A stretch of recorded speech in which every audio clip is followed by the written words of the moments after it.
Alrighty, ladies and gentlemen, as you're probably all aware, Wuthering Waves is one of the most generous and free-to-play friendly games in the space. And one of the reasons for that is the fact that you can buy characters' wave bands in the store, 2 of them, effectively getting any limited unit in the game up to S2 without even having to pull for them. Well, you do have to pull for the baseline character, but you won't need to pull for their nodes. And so naturally, there's always time for a good conversation over here for those that are deciding to save up their corals. I was doing that until I accidentally did this and redeemed like 7,000 of them during the Cyberpunk collab. You already know the story behind that one. That's why I have like 260 pulls, right? Anyways, so like, the main reason why we're making this video over here is so that for those of you that do have these resources and you have been looking to maybe splurge a little bit on a couple of characters to upgrade their potential, well, you know how good each character's nodes actually are, and you know which ones you should actually go for. Is it S1? Should I go all the way to S2? Is this a building block for S3? So that you can make better informed decisions. Because some S2s and some S1s in this game are a lot better than others, to the point where it's almost criminal how bad some sequence nodes are. I'm looking at you, you piece of shit.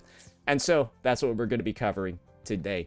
Every limited unit and their sequence nodes going up to S2. And of course, talking about later relevant ones if they are kind of like linked together from there, so that you can make as well-informed of a decision as possible. So anyways, we've got the tier list. It's all cooked up. It's going over here, and we're going to be going in reverse release order. So that should make the conversation pretty easy for all of us, because we got our first character over here, and that's going to be Suisui. I want to call this the worst, like, for a modern unit released in a modern time with a modern kit, she has to have the worst sequence nodes I've ever fucking seen. Because it's basically just this simple. This character is like Mornye, but worse when it comes to the sequence node side. If this isn't enough to pave the way, then let the rivers and mountains be the proof of what I'm willing to Bro, and she talks so fucking much too when you select her. Holy shit. Anyways, so what her S1 does is this. It allows her undulating mist attack buff, which buffs attack by up to 50 fucking %, by the way. It allows you to get it even if you don't consume a negative status. Basically, the restriction with this buff is that they would have to consume a negative status, which only a couple of units in the game actually do. And so what this S1 does is it allows basically any negative status character or team to obtain that buff. But this is kind of the situation. This only extends to other negative status teams, and this increases the number of viable team compositions for Suisui by 2. This sequence node increases her number of team compositions by 2, so that she can play in the Aemeath Denia team for Fusion Burst and the Zani Phoebe team for Spectrofrazzle, because she was already working with Yangyang, Zhuanling, already working with Hiyuki, and already working probably with Scene. And, well, that's not really high value for a sequence node. Then the other part is interruption immunity, which I guess some people might like. But overall, as an S1, this isn't particularly that good, because I'm going to have to go compare it to another character's. Mornye's. And guess what Mornye's S1 does? The interfered marker is basically Mornye's damage buff in her kit. And what this does is that if a target was affected by Toon Rupture or Toon Strain and they got Toon Broken, they would take damage afterwards, up to 40% more based off her ER. This just makes it so that her interfered marker grants the damage increase even when the target is not affected. And when she applies an observation marker, which she just does in her kit, she also inflicts the interfered marker, which gives the damage buff. So this extends her teams to every single team in the game that doesn't need a specific support. That's what this sequence node does. It increases her teams not by like 2, but by like 10. Because she basically gets her main damage buff outside of Tomb Break teams, while this sequence node just gives Suisui like 2 more negative status teams. Do you see why this one is so ass in comparison? Like, why this is like literally diggy doggy doo-doo water.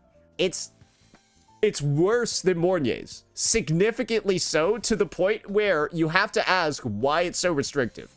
And that's why I'm rating it so low. Because another unit on the roster simply has nodes that look way better. What about the second one? You gain a crit damage increase of 50%. Which some people, right, could view as significant. which some people, right, could view as like a lot. However, you only get this crit damage bonus if you're a negative status character. And remember what we saw with a character like Mornye over here? She just gives a crit damage boost and, of course, an off-tune build-up rate buff to the entire team. No restrictions. No hoops to jump through. You don't have to be a negative status character. You can just be any character in the game and you will get these buffs. And when hers is 32% crit damage and then 20% off-tune build-up rate, that's a nice trade-off for just 50% critical damage, because off-tune build-up rate gives you more tune breaks, which means more damage too.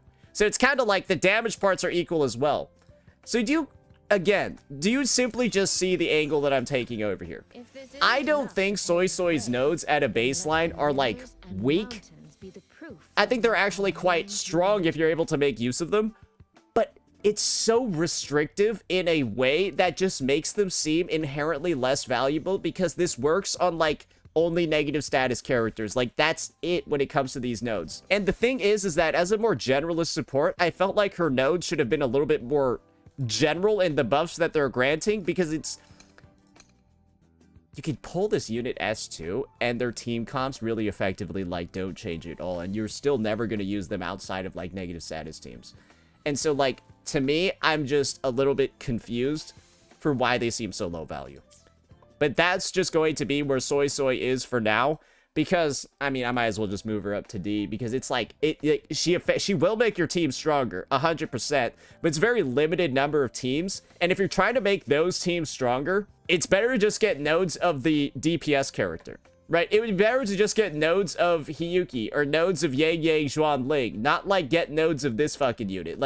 These would be the last ones you would get to power up such a small number of teams. And so that's why it's going to be lower as well, because it wouldn't even be one that you want to get the highest level of performance. So yeah, that's where that one is going for now. Now we got Yangyang Xuanling. And so we've got to take a look at Yangyang Xuanling before we're able to fully make a determination, right? Because her nodes are decent.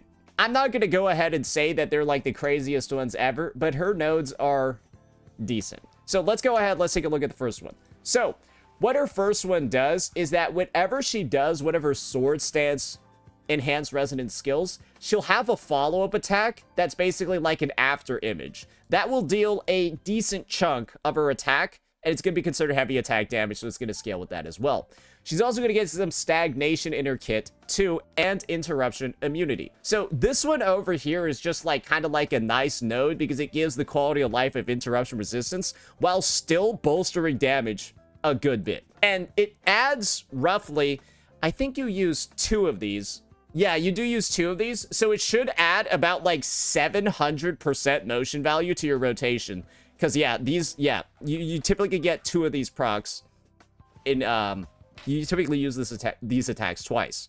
Then on your second node over here, what you're going to be seeing is that all of her heavy attacks, which are one of the biggest motion values in her kit, they just get a damage dealt increase of 100%, which is obviously very, very, very good. You're also going to see over here that after image attack, right? The Shadow of Xuanling, it's going to come back in another form when she uses her basic attacks. And so this over here is like a little bit interesting, because it like adds like a rotation shortening too element, where it gives her the Azure Plume that she actually needs to do some of these attacks in her rotation. The enhanced ones specifically. And so it can spice it up over there as well. Basically, Yangyang Xuanling gets like additional resources in her kit, and the end result is that this sequence node can change the way she plays pretty significantly and give her a bit more of like a combo-oriented moveset. And I think it does promote, I mean, it'll just give you more damage as well, because you're getting these after image attacks too. However, it is also fair to say that like it's kind of hard to calculate how big the damage increase overall is, because it's not like, oh, she just gains like, you know, a bunch of extra motion value. So what we'll just do over here is, of course, bring up a good resource, which is going to be Pridwin's calculation page, taking a look at just the relative increases of those nodes, right? Because this is kind of the reality of it. This is one of those characters where it's a buildup, where nodes 1 and 2 aren't that wild, but then node 3 goes crazy compared to the past two. You can see over here, right? The jump in overall damage between S2 and S3 is bigger than the jump in damage between S0 and S2. The third sequence node is literally more valuable than the first two combined. Does that make sense? The third node is more valuable than the first two combined. And what that's going to make this, for this character, is that the S2 could be rated decently high, but obviously it becomes S tier if you're looking to get the S3. Because her S3 in this circumstance is, yeah. She just gets 175% damage amp on her liberation, which is like a lot. Yeah, that's the main that's a lot because this, you wanna know the motion value of the ability? Yeah, it's 2000%. So you're getting 175% amplification on an ability that has a 2000% motion value. Oh, by the way, this character has a 100% crit rate when you build her properly. You can kind of see what's going on here. So where we're going to rate her essentially is 2 ratings based off of whether or not you're going to try to get her S3. If you aren't trying to get her S3, I think it's a solid B, right? Like, I think there are a lot of other characters with like better S1, S2 combos, because the focus over here is that you're building up to her S3 because her S3 is fucking insane. It's ridiculous, right? But if you're only going to S2, I'm not going to be out here telling you that like an S2 Yangyang is going to change very much. You're not doing that much more. Like genuinely, I don't feel like you're doing that much more relative to just especially her an additional 100, like again, like 2 extra attacks. Not really worth that much, right? So you can kind of see what's happening over here. But if you're gonna get her S3, oh yeah, no, she's very strong at S3. And if you count her S1 and S2 as like a price for her S3, then yes, you could consider it S if you're getting that. But do keep that in mind. Now, we're gonna be skipping the Cyberpunk characters because you can't get them anymore. I hope everyone understands that. Yeah. Now we got Lucilla, and let's see what the situation is looking like over here. Oh my goodness, some fucking cannons. All right. So Lucilla's sequence node, the first one is gonna do this. It'll basically make it so you can't miss her perfect focus thing. However, her perfect focus thing is like not that hard to do with like a little bit of practice. I miss one like once in a while if I like lag or something, but it's like not that big of a deal. She also gains 20% crit rate, but like, and she gains some interruption resistance, which I guess is decent against certain bosses, but it feels like she's kind of dodges attacks anyways. Basically, what I'm trying to say is that this S1 gives her a lot of shit she doesn't need.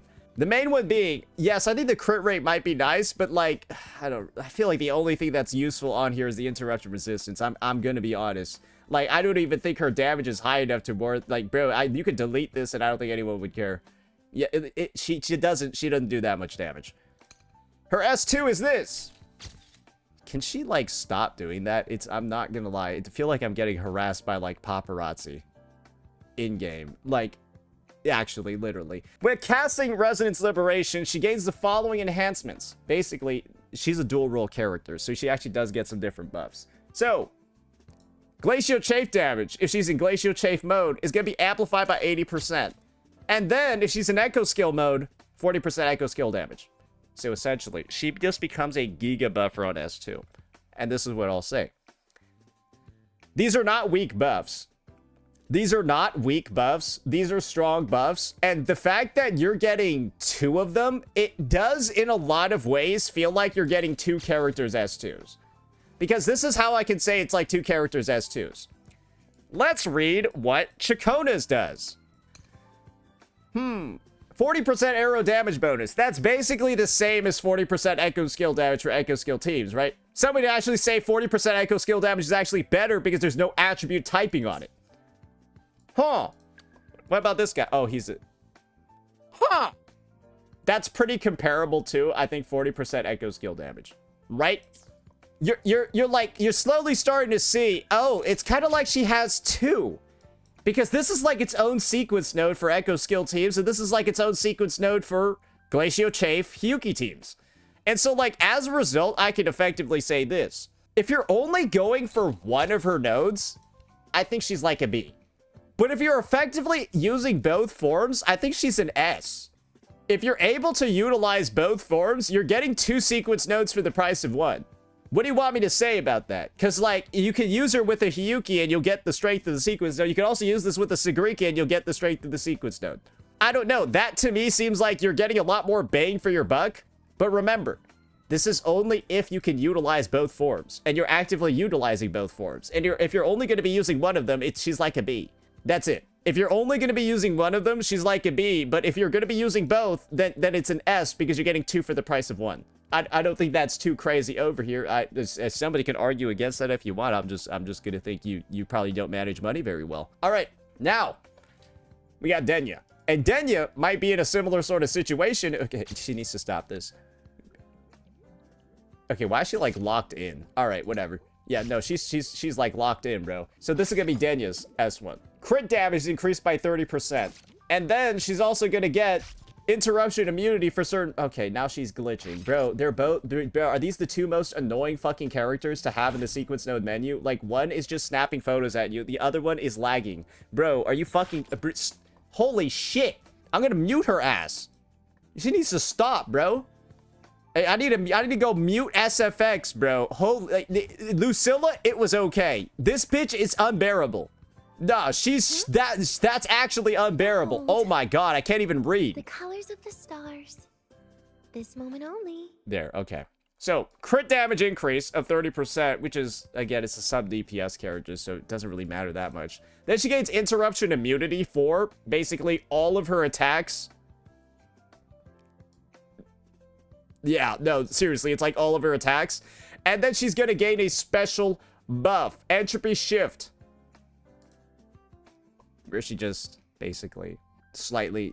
If you've played Denia before, you know that this shit is useless. This is like one of... Basically, the... Kuro does this thing where they just put like a light stat increase, interruption immunity or resistance, and then one of the most useless buffs you've ever seen on the planet on like every unit's S1. Yeah, this thing is like... I don't even know why this shit is in here. I don't think it does anything. Then her S2.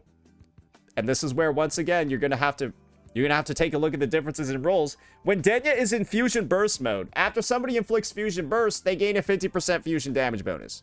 That's pretty good stat-wise. And after Fusion Burst is triggered on enemies near the team, she gains a stack of Degenerate Void Matter. And Degenerate Void Matter causes her to ignore Fusion Res. And then she's also got Toon Strain mode, though. And then she's going to increase her Toon Break boost, and then the off-Toon level is going to be increased by a lot. So basically, this is what I'm saying over here for this unit. Her S2 is also, like, for its roles, it's, like, really good. But this is what I'll say. Her S2 seems stronger than Lucilla's. So I would say this. If you're only going for one of them, it's an A.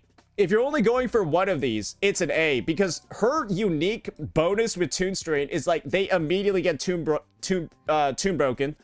They're immediately eligible for a Toon Break. And then they're also going to get increased damage taken during Toon Strain from that additional Toon Break. It's a good node. Then this one's also good too, because 50% fusion damage is like a lot, and then she gets like her own resistance ignore as well. It's good.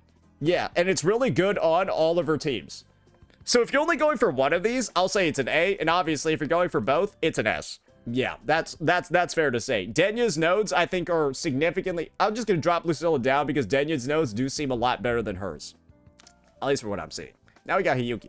Oh, you're probably going to know how this conversation's going. I've had the opportunity to play an S1 and S2 Hiyuki before, so let's keep this simple. So, first things first, she gains damage multiplier increases on all of her foreclaimed self-attacks. However, these don't actually deal that much damage in her kit, so this one isn't that significant. However, she is going to get suction and interruption immunity on stages 3, 4, and 5. Interruption immunity on these ones, but then if you know her optimal combo though that gets you her stuff the fastest, this is useless.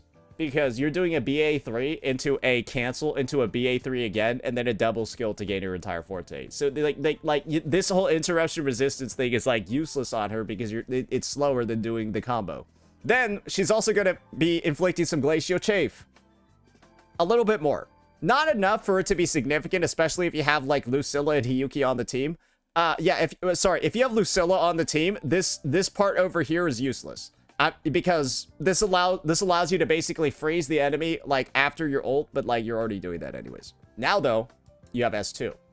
Your Yais gain a damage multiplier increase of 125%, and your Yais do a lot of damage. Yeah, Yais do a lot. She's also going to gain more points of Snowforge Blade, which allows her ult to get more damage, so this increases the damage of her first rotation significantly. And then, well, you can see over here, I think this is what I see. Once she leaves combat for longer than 4 seconds, this is like an overworld one. It basically turns her into like an overworld god in her foreclaimed self form. But the real damage increases from the eyes, and then, of course, your first ultimate having more Snowforge stacks. But naturally, right? We're gonna have to take a look at something that we took a look at for Yangyang Zhuanling, and that is going to be her sequence node calculations. Because you're probably wondering, okay, is she another S3 situation? And this is what I can comfortably say. Her S2s in general are very, very, very strong. But then her S3 is like another big jump, like another massive increase. You're probably wondering why. That's because she actually removes her reliance on having a third teammate for a Snow Rust stack. And she can just have 2 teammates to gain her full benefits. Then she gains damage multiplier increases of 160%. And then her Glacio Chafe damage increases as well by like a pretty significant amount when she only has 2 stacks. S3 basically unlocks a lot of like the quote-unquote restrictions in her kit that like they're sort of there, not really. But as you can see, it is a massive, massive, massive damage increase for the character as a whole. And so you can probably guess where I'm going to be ranking her. It's roughly, essentially, just ahead of Yangyang Zhuanling. Because A, if you are trying to get S3, then yes, I'll rate Hiyuki's S2 as like an S. But if you're only going for the S2, I'm not going to go out here and say this is like the most ball-busting, amazingly broken one ever. I don't think that makes sense for me to do, right? Like I'm not going to go ahead and say that it's insanely strong, but I think it's better than Yangyang Zhuanling's for sure. So there. All right. Now we got... I might as well skip this part of the video because everyone skipped her. We've got Sigrika, ladies and gentlemen. Woohoo! Let's take a look at this. All right. So... she basically gains damage multiplier increases on a bunch of her abilities that don't deal that much damage. But then she also gains interruption resistance while using some of her key basic attacks, which is pretty nice. And then she's also going to get increased stacks of encapsulated, which essentially like stagnates enemies when other teammates use echo skills. It's a little bit goofy. You can see over here the sequence node really isn't that wild. But now we got this one. The bitterness steeped in hope. The damage multiplier of Forte Circuit, Learn My True Name, is increased by 120%. Are you ready? Yeah, that's the damage multiplier of Learn My True Name. So, like, you can probably see over here, ooh, that's kind of significant. If we're going to increase the damage multiplier of this ability that does 1,200% damage, that's pretty good, isn't it? Because she's got other big nukes in her kit, boys. Don't worry. Like, these are low-key nukes, too. And so, as a result, you can kind of see what's going on over here. Sigrika's S2 is good. Because here you can noticeably actually see a massive damage increase relative to maybe some of the other kits that we've seen, right? This alone is like a bigger damage increase than, like, Yangyang's S1. And maybe her S2 combined. And so, naturally, that's where we're going to be taking some time to check out that also reliable sequence node thingy. And so, do you guys see the difference over here between units that kind of have a stronger S2 and then a weaker S3? Because look at the damage increase between S1 and S2, and then look at the S2 to S3 here. So what do you think I'm going to be rating Sigrika's S2? Probably really good for a DPS, right? Because it is good. It is good. And that's the point of a tier list like this. Because this is... it might not be S. It's obviously high A if it's not S, right? I don't want to rate it S too early. Just based off of the fact that, like, she is, like, obviously the best one that we see. But I will raise her up later if, obviously we start taking a look at the other stuff and it's clear she's the front runner. Because she is right now. But I don't want to get too ambitious with it. But you all get the reasoning, right? It's not particularly too confusing over here. I mean, you can just take a look at her S3 so you can know why it's bad. She gains like 60% damage amp, which is like decent, but like not as good as 120% damage multiplier on a big nuke like that. Anyways, we're good there. Now let's move on and take a look at Nuke Herson. Yes, we have to take a look at Nuke Herson, ladies and gentlemen. This guy's just like fucking doing...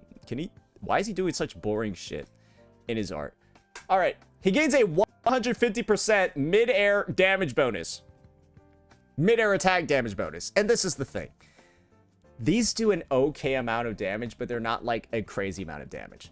Then he increases his stack limit of Dawnlit Keep, which is his own built-in interruption resistance.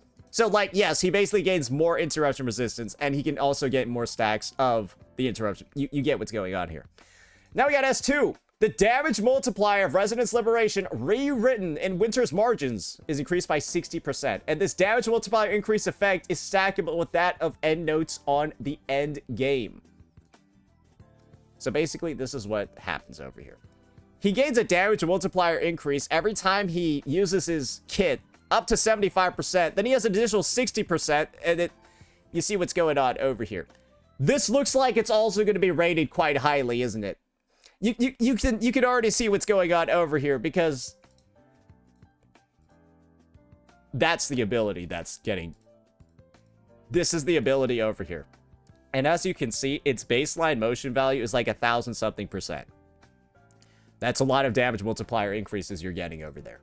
Second, when Luuk deals damage to targets with Toon Strain interfered, every 10 points of Toon Break boost he has now amplifies this instant of damage by 10%. And this increases the damage amp up to 60 instead of 30. So, we gain 30% more damage amp, and then all of this. You're probably going to guess where this rating is going to go. But of course, let's verify it with our calculations first. So, this is the complicated part about Luuk. His S2 and his S3 are about equally as good. And basically, it's really fucking good. That's the crazy part about this guy, is that his S2 is good, but his S3 is also really good. Do you see what's going on over here? So, this is where I'll comfortably say, based off of this, Luuk might actually deserve an S. Because his S2 is incredibly strong, and it's a building block for a really good S3 as well. Do you see what's happening over here? He has a strong S2, but he also has a strong S3 right after that. Sigrika's S3 sucks in comparison. And so it's fair for him to actually be the S tier character, right? Because, of course, this S3 basically makes it so that all of his Oriole of Execution skills are increased by 136%. And those actually deal damage. So, yeah, he just gets 136% damage multipliers on, like, everything. So, do you see how, like... He's got really good S2s and S3. They're really strong. Yeah, they're just really strong. That's what I'll say. And I think everyone that has the character invested in, they know he's really strong with nodes. Because I think they do that on purpose for the male units. Now, we got Aemeath. You're probably going to guess the situation when it comes to the good old Aemeath over here. So, Aemeath's S1 is a decent damage boost, right? I'm not going to go ahead and say that Aemeath's damage boost is, like, ridiculous from this thing. You know, this is what I'm just going to say. Her sequence nodes are ridiculously fucking long. And basically, it's like... Dude, I don't understand, like, why it's so long over here. Basically, she just gets, like, more... Bro, I don't even want to fucking go over this shit, dude. It's giving me a headache looking at this shit. It's giving me a fucking headache looking at this shit. Basically, this is the problem with Aemeath. She is an S3 only... She is like an S3 only unit. Where you kind of feel no reason to get just to S2, because her S2 itself is not really that strong. Her S3, which is where she gains, like, damage amplification on her ultimate and stuff like that, she feels more like it. You know what? This is what we're gonna do. I'm just gonna skip reading this fucking garbage, because, let me just say this. Her S1, as you're reading this, it really doesn't do anything. She gains, like, additional heavy attacks when, like, out of combat, and then she can just like spam it in the overworld. That's kind of just like it. But like everything else beyond over here, it's a complete waste of your time. And then this just makes her her cutscene attacks, not her ultimate, deal more damage, but not by that much. Basically, the conclusion I'm trying to get to over here is that her S1 and S2 don't change a lot, but her S3 like changes everything. Ergo, like literally, like her, it's kind of actually bad, right? Like not good. That's what I mean. It's not good. And so as a result, like, bro, I think she actually like is either like potentially like here. If you're just looking at S2. If you're just looking at S2. But if you're going to S3, naturally it pops higher. I think it's safe to put her in B. Yeah, I think it's safe to put her in B. Luuk Hurson is also... Wait, what do you mean? Luuk Hurson is literally higher on... Are you like do you need help? Look, do you need help like reading a fucking chart? Do you need help reading fucking numbers, bro? You can see over here you got Aemeath at a lower increase relatively compared to a Luuk who is higher. So like that's why Luuk is rated higher, because his S2 is better than Aemeath. Anyways, there are some retarded people in chat today. So yeah, there are some retarded people in chat today. It's unfortunate. All right. Now let's get cooking right here and take a look at Mornye. So we've already actually taken a look at everything Mornye does. Refer to the start of the video.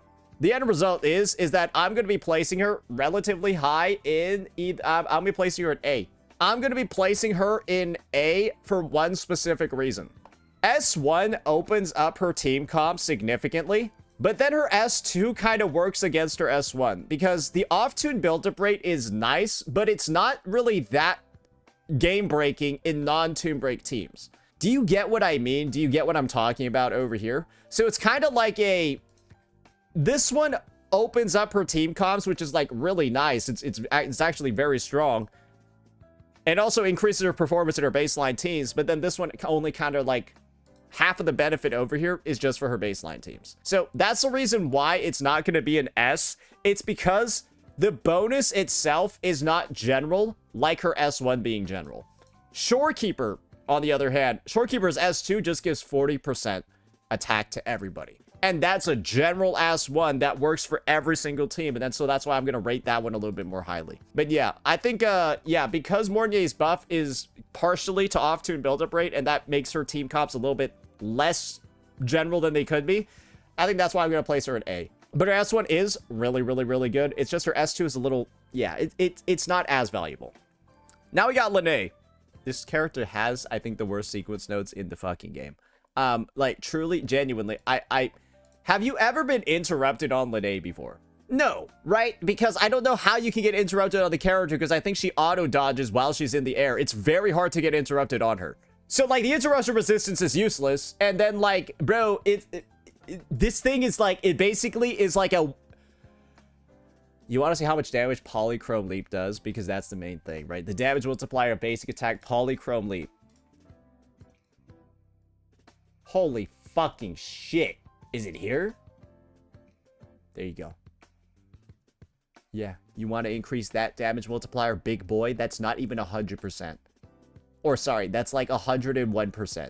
Dude, it's going to go from 100 to 220. That's like, you only do 3 of these. It's a very small damage increase. Almost negligible. And that's that, right? She also gets a little bit of grouping, but it's nothing too special. And then this is her S2, and this is possibly the biggest fucking joke I've ever seen in the game. Gain 25% all damage amp. Outro skill gains the following effect. Casting outro now additionally grants the resonator 25% all damage amp. Are you serious?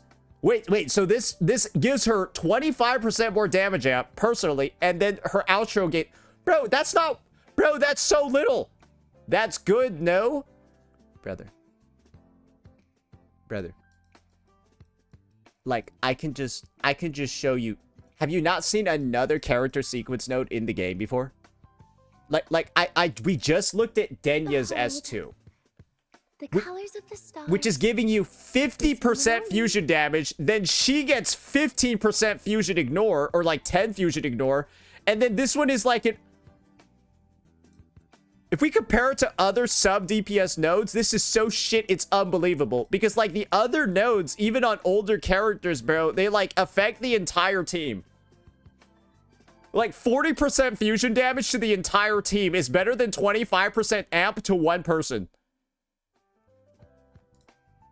Like, it is like reverse power creep to the craziest degree ever, because these nodes are literally dog shit. Isn't all damage amp broken? Yes, all damage amp is good, but 25% from one node compared to every other S2 in the game is literally fucking terrible. That's the point. It's generic, it works for everybody, but it's dog ass when it's this small. And you'd rather have something like 50% damage instead when it comes to the damage formula, or a bunch of other buffs, or of course damage multiplier increases. It's just the end result of getting this is that nobody really benefits nearly as much as just getting another character's node, because that's the thing. Getting her nodes means you're not getting another character's nodes, and it's basically better to get any other character's nodes to increase your team's DPS than to get Lynae's. You realize that, right? Because there's something called opportunity cost here, guys. If you're spending on these nodes for these characters down here, those are nodes you're not getting for other units. And so you have to factor in, what are you giving up to get these ones? And is it worth the cost? And the answer for these two is absolutely fucking not. They're not worth the cost. All right. Now we got Chisa. And this is the situation with Chisa over here. Chisa's nodes are very, very, very good, but they have the problem of being incredibly selective. And, well, nowadays, the selectiveness of them is a little bit annoying. So the first node is basically just her own personal damage. There's absolutely nothing in here that's like even close to supporting, because she gains a 30% attack increase, deals like 61, it's like a nerd shit thing. She like deals like a burst of like fixed damage, and then gains interruption resistance. That's it. But then her S2 does this. Ignore 10% of the target's havoc resistance when dealing damage, and nearby resonators in the team with Threat of Bane gain 50% all attribute damage. So, like, do you see how at a baseline this is stronger than Lynae's? It's not really hard to see how a 50% all attribute damage bonus to everybody on the team that can activate it is better than 25% to one per... Like, okay, sure. Yeah, like, yes, you can disagree. Again, like I said, you're just stupid. So, this combines with her 18% defense ignore. But the thing is, with Threat of Bane, you have to be a negative status character. You have to inflict it. You have to inflict it to be able to get Threat of Bane buff. So you see what's going on over here. This only works in negative status teams with negative status characters. But were you using Chisa outside of negative status teams anyways? Because what does her Sig have? The same restriction.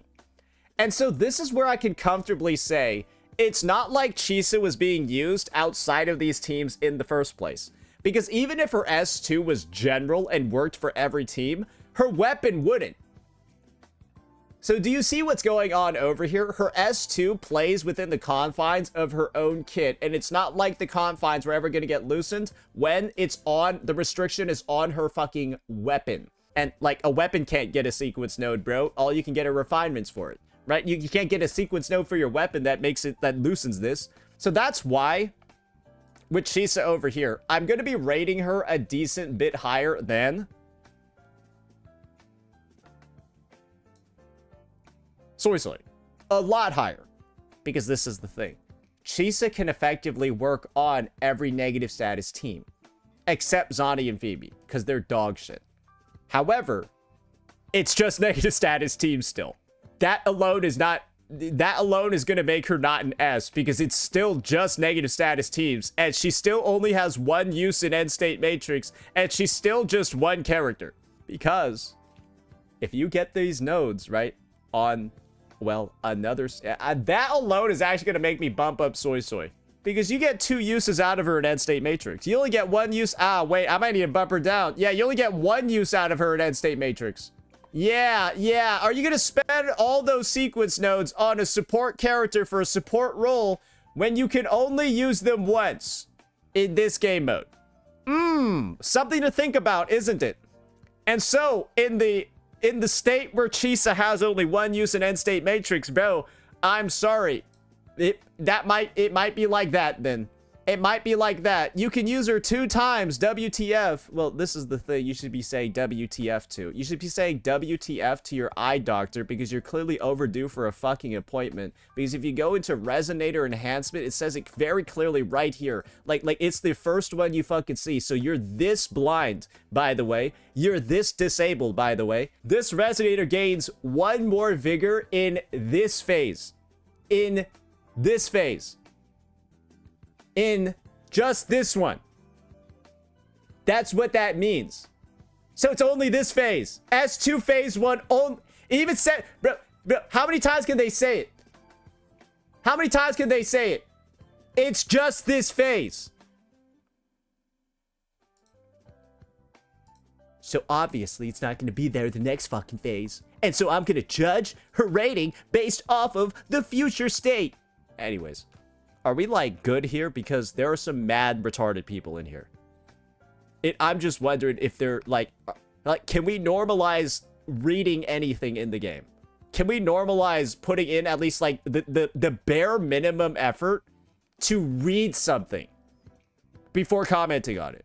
Talking like an expert on something we haven't even fucking read yet a single time. So anyways, that's going to be why the adjustments are being made over here, solely because of Chisa's fucked up end state matrix situation. Because I'm gonna be real here, I think a character's nodes and value is worth less if, like, in that role they have half the uses of the other characters. I'm sorry, that's just how I'm gonna view that. I view the sequence nodes on Mornye and Suisui to be much more valuable than getting them on Chisa if they have double the number of uses. That's just my personal take. Especially for the role these guys are trying to fill on their teams. Now, we got Qiuyuan. And this is the kind of like situation with Qiuyuan over here. He's got like a weird blend of things. He's got a weird blend of things going on over here. So, his first one is really good baseline crit rate increase. So that's just nice to have in general. It's always there. And then he gains interruption resistance on his heavy attacks. If you wanted like a stat stick S1, I feel like 20% crit rate permanently is pretty good for an S1. Just gonna say that off the bat. Then on his S2, he gains 30% echo skill damage amp to the entire team. So remember what I said before about Lynae's S2 being garbage? Yes, Lynae gives you 25% all damage amp to one person. He gives 30% echo to the entire team. That's in the teams that in the best in slot teams, this one's better. Because you have like up to 3 echo skill damage dealers on some of these best in slot teams over here. However, S3 is where stuff goes crazy. Because once again, this is just purely buffing.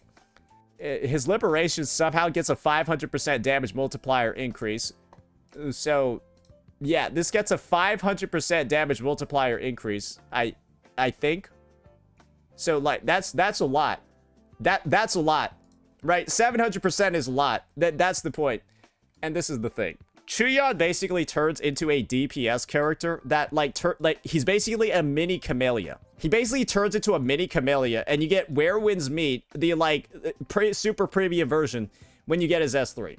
So, he kind of just turns into a main DPS in this regard. And this is what I'll roughly say. If you're looking for a straight-up supporting ability over here, it's 30% echo skill damage amp additional to the entire echo skill team. I don't think that's bad. I think it's decent at a baseline. I think it's decent, if not pretty good at a baseline for his teams. But if you're trying to get his S3 to turn him into a DPS character, then it's like, those previous 2 nodes, the first one's really nice. If he's a DPS, obviously, right? The first one's really nice, but the second one's not really that good because a lot of his damage isn't actually echo skill damage. A decent bit of it is, but still a lot of it is actually heavy attack.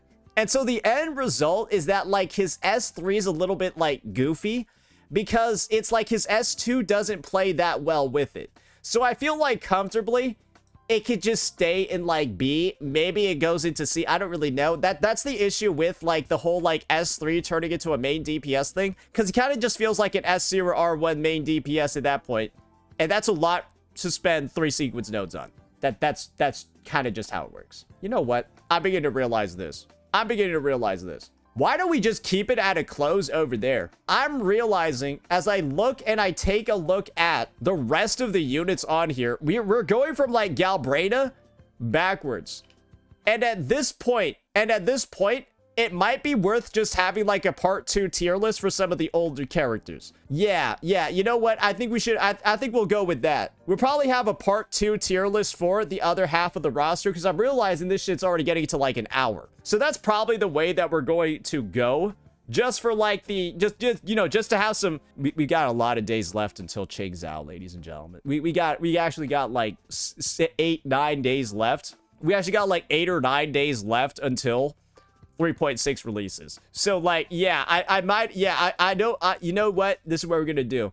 This has been helpful so far, I'm pretty sure. But we're gonna keep it to this for now. And we'll simply just have the part 2 where we go over, well, the rest of the other units in the game. Which I feel like we're gonna be able to do much more decently. And if you're wanting my opinion still on the older character sequence nodes, and you can't wait for the next video, just look at my channel, because like we'll have a link to like the past S2 tier list as well. I think I made like 2 or 3 of them. So yeah, you can just go check out those if your patience is wearing thin right now. But I'll see you all next time. Peace out.